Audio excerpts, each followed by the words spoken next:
How's it going, guys? My name is Zach with the Movie Castle, and today we're going to be continuing my Sharks of Summer series.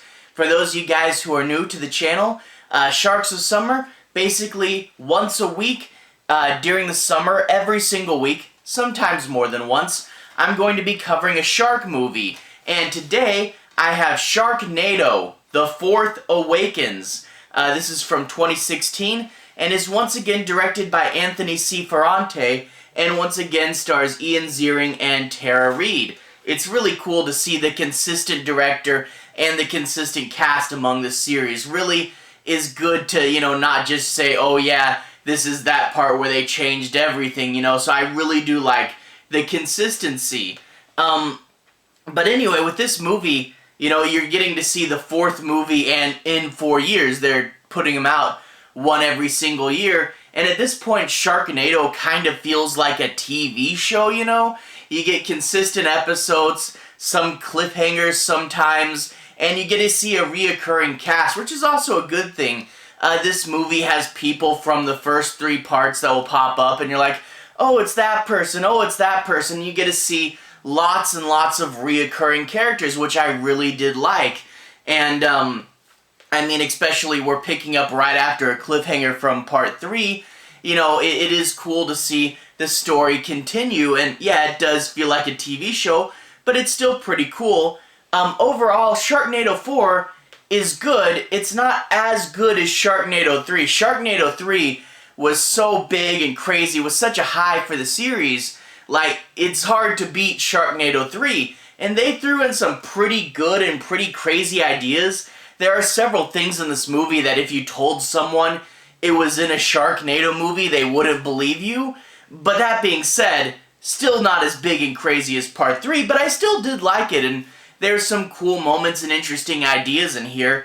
And also, I should mention right off the bat, several cameos, way more than I can mention, but I really did like this group of cameos, well, cameos / guest stars. You get Gary Busey in here, who's always fun, Gilbert Godfrey driving around a tornado van and narrating the news. Well, I don't think he's driving, he's in the passenger seat. But you also get a cameo from Troma's Lloyd Kaufman, which is really cool, even though it's just a tiny brief cameo. But one that really had me excited is this movie. They briefly go to Texas, they need a chainsaw, so they go into a chainsaw store, and you get cameos from the Texas Chainsaw Massacre cast. That was really cool, I was like, at first I was like, wait a minute, is that Stretch from Texas Chainsaw 2? And yeah, you get to see, although he's out of costume, you get to see Leatherface cut a shark with a chainsaw. That is awesome, So that's really cool that we got this group of cameos. I really do love it. So without further ado, let's go ahead and talk a bit about the plot. I'm not going to be covering any major spoilers, but I do want to say my piece on a few plot points and make sure that you guys have a basic understanding as to what the movie's about. Now that being said, no spoilers for part 4. I will have to talk openly about parts 1, parts 2, and parts 3, especially considering the cliffhanger that part 3 left us on. I will have to address that here. Anyway, this opens, it's called The Fourth Awakens. Can you guys guess how it opens? It opens with a Star Wars-styled text crawl, which is really cool. The SyFy Channel and the little blue font, and then Sharknado, The Fourth Awakens, and then the text crawling up the screen. Pretty cool, and kind of ironic, after all that turmoil and fighting that's going on with the Star Wars fandom, this, Sharknado might have a more loyal fan base at this point. That is a weird thought to think about, but there is a lot of, let's just say, debate on the Star Wars side. But anyway, the opening text crawl, you do get some pieces of information. You find out there's this new company called Astro X, a clear parody of SpaceX. I'm actually kind of surprised they didn't legitimately get Elon Musk to come in and cameo. They didn't, but I'm surprised they didn't just because of how crazy Sharknado's cameos are. But Astro X did a few things. first of all, they got David Hasselhoff back from the moon. I really did like that ending in part 3. It looks like David Hasselhoff is going to have to sacrifice himself. You know, so cool, heroic ending. But then you get a little shot where he's just standing on the moon looking down at Earth heroically. And I'm like, that's a good place to leave him, you know. If you can't get David Hasselhoff back, it's a cool ending.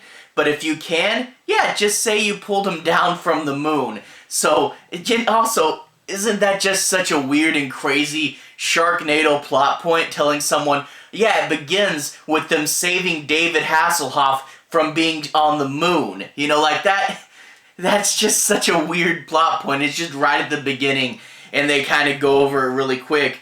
But anyway, the big thing Astro X did is they built a bunch of weather pods. And these weather pods have been stopping all tornadoes.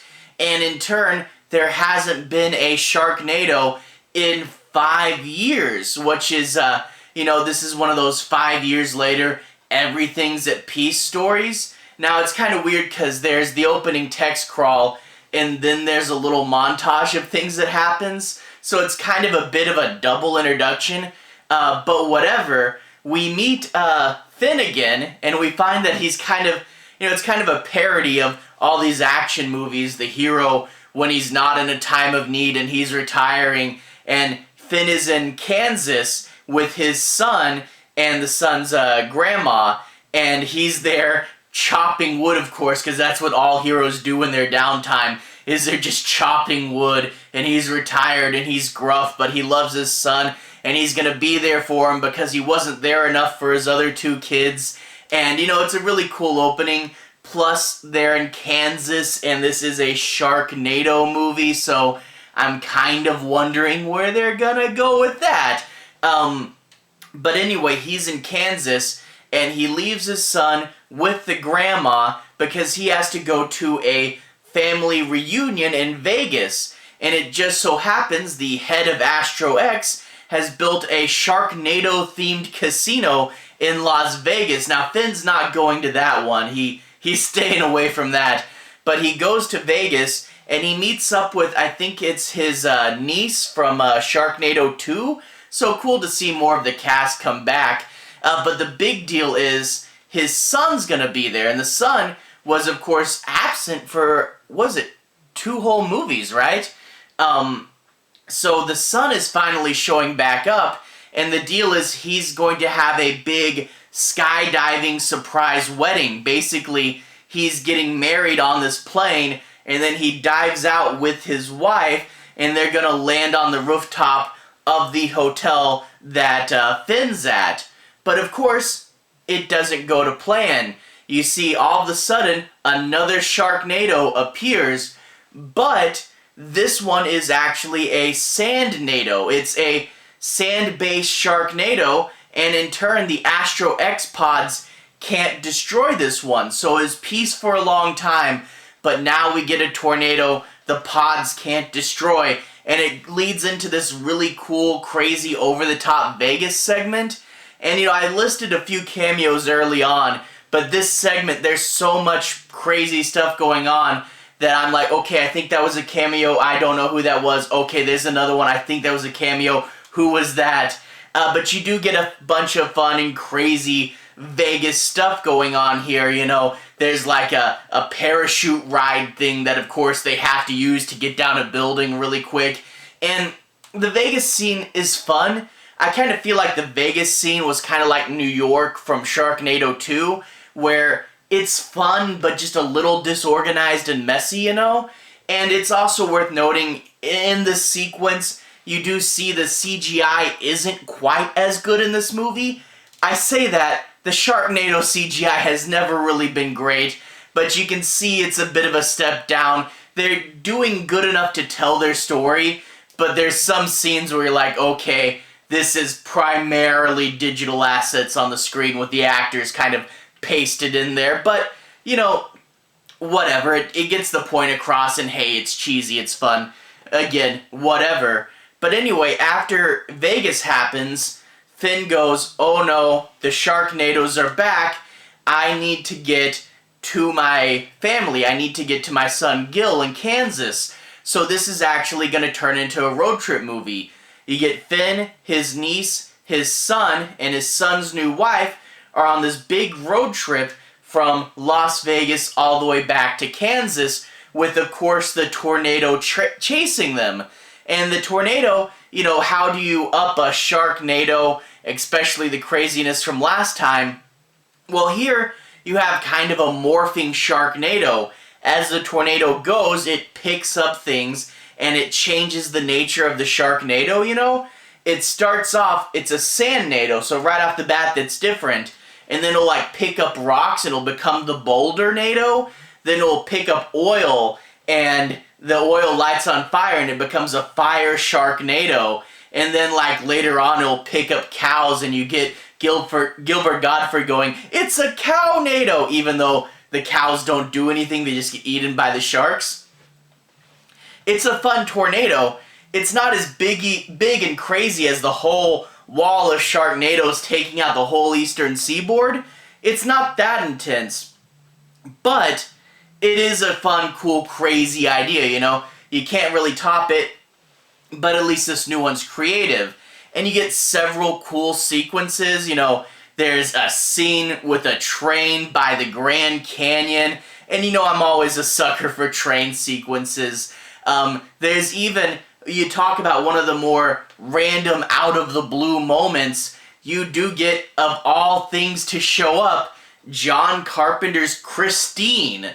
Yeah, Finn calls a friend because he needs a car, and the guy he calls shows up with Christine and is like, "Here, sometimes she's got a mind of her own." And it's like, okay, I did not expect that cameo. And that all culminates into they pass the world's largest ball of twine, sharks go and get stuck in it, and Christine is being chased by a giant ball of twine full of sharks. Like, you know how I talked about, there's moments in this movie, it's not as big and extreme as 3, but there's still moments that if you told people, they wouldn't believe it, you know, and that's one of them. And hey, and plus me being a horror geek, getting the Texas Chainsaw Massacre people and Christine in the same movie, that's pretty cool. I say you're gonna do cameos, keep up the horror-based ones, you know? So that was really fun. But anyway, while Finn is going to Kansas, you do get a few side character stuff. David Hasselhoff is back from the moon, and he's working at Astro X with Finn's daughter, which is really cool. Both the son and the daughter are back in this movie, and the daughter's working with David Hasselhoff to build a mech suit with chainsaw arms, so you know that's being set up for the finale. So yeah, a mech suit with chainsaw arms, that's crazy, and you get to see a bunch of crazy stuff is going on at Astro X, a bunch of crazy, cool technology, and it is, you know, gonna lead to some cool finale stuff. But another thing that's going on at Astro X, really kind of one of the movie's worst kept secrets, is of course Tara Reid is back. Tara Reid, at the end of Sharknado 3, a large piece of rubble fell from the sky and squashed her. You get to find out that she was in a coma for 4 years. Gary Busey eventually got them to pull the plug. Gary Busey is actually Tara Reid's father in this movie, and you know, everybody thinks she's dead, and everybody thinks she's dead for a large chunk of the beginning, but we as the audience know her name's right here on the cover, and there's her picture right here on the cover, so it's not really a spoiler. In fact, when you watch this movie, before they tell you Tara Reid's alive, there's a little opening animation which features her and kind of shows you what new angle her character's gonna take in this movie. I'll try to keep it to spoiler, I'll try to keep it to being relatively spoiler-free, but it's quite obvious she's gonna be back. Gary Busey has brought her back to life. No one else knows. Everybody just thinks she's dead, and Gary Busey's told her that everybody else died at the end of Sharknado 3. so neither one of them knows the other's alive. And while I won't spoil what route her character goes, it is an interesting and new direction and kind of works off how her character went in Sharknado 2, and it's a really interesting and fun thing. And you know, I think with Tara Reid, I don't know if the writers knew exactly what to do with her. You know, Finn's your main character and he's always solving the main plot, you know?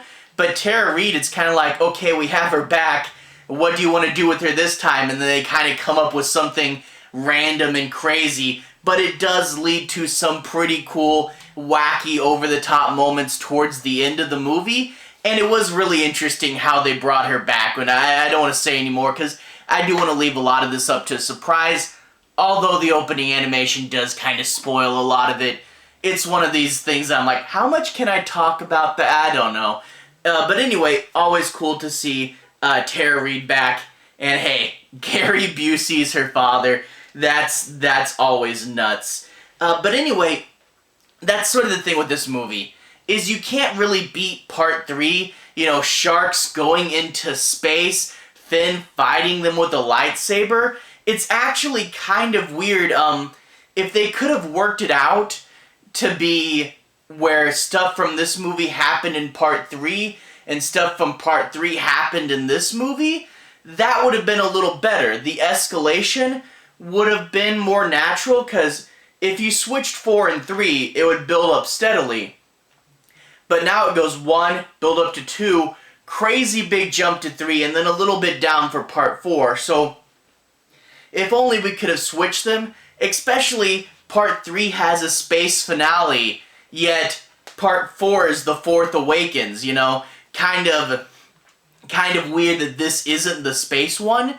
But anyway, even though it's a little bit of a step down, it's still fun and still has wacky, insane moments, you know? The shape-shifting tornado, especially what that tornado culminates to at the end. The pirate ship going down Las Vegas, a mech suit with chainsaw arms, and Finn driving John Carpenter's Christine while being chased by the world's biggest ball of twine that's also full of sharks. And they blow up a section of the Grand Canyon in this movie too. This movie's pretty nuts. And, like, if you had just seen this movie or just heard me talking about part 4, you'd be like, wait, how is part 3 crazier? But it is. So this movie is a bit of a step down, but still wacky, random, and crazy fun. Now, it is more wacky and random and not just so much, hey, how high can we build the plot? And that might be why Sharknado 3 worked better, is more about how high can we build the plot than wacky and crazy moments. But here is like, what's the craziest thing we can think of? Stick that in the movie, and you do get a bunch of that. But overall, it feels like another chapter in the Sharknado series, and it's not quite a high point, but it is sharks coming back, wacky road trip, wacky crazy things going on, just not the biggest thing ever. But I definitely recommend it, and it is ending on a cliffhanger, one of those this is far from over type of cliffhangers. So I'll be back with part 5, Global Swarming, pretty soon. To everyone who's watched so far, thank you for watching. I will get to more of these. To everyone who's liked and subscribed, thank you. You're really helping the channel out. I'll put a relevant playlist on the bottom.